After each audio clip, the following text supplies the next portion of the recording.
Hello, I'm Sandra Barker, and this is chapter 4 of my book, Look in the Shadows.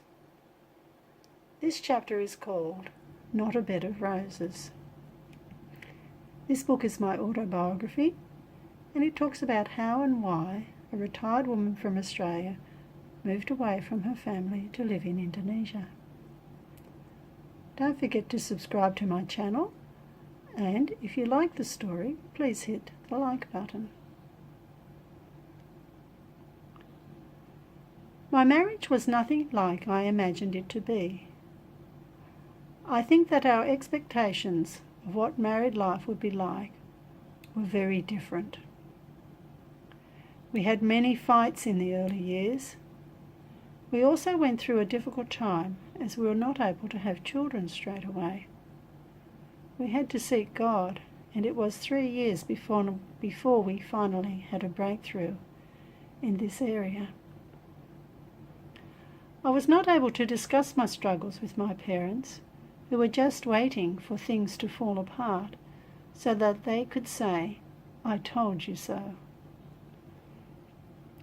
I decided that my best coping mechanism was that I would be a stay-at-home mother, focusing on the raising of my children.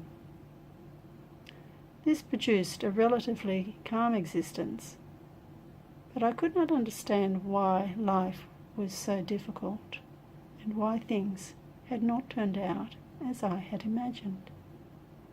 I was very unhappy. There needed to be a relative calm for the sake of the children, and I realized that conflict was one of the most damaging things that could happen to them. And so I figured that if I provided a stable home environment, then it would be the best outcome for the children. Whilst this produced a relative calm, for me it was a time of wilderness. But what I did not realize was that this was all part of God's plan. It was where He would form me into what I had to become. It was where I would be moulded and changed. I think without that time, I would have become just like my mother. And heaven forbid, should that occur.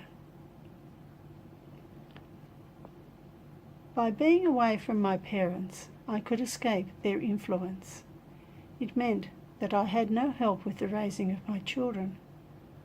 But this also had a role to play, as it made me independent and much stronger than I otherwise would have been.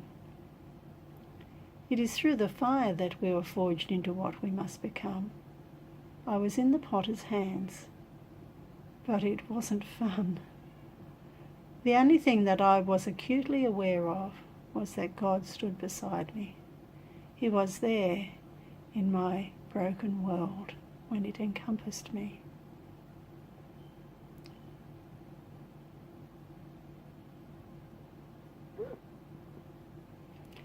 My decision at that time was that I would not work and that I would keep things calm until the children were grown and educated. But this wilderness time would last for the next 30 years. When we are in the wilderness, it is like we will never see the light of day. But ultimately God never leaves us in that place forever. There is always a time when we will emerge. There is a time when we will see the light of day. The next chapter of my book is a poem that I wrote about this time. I hope you will like it. Bye for now.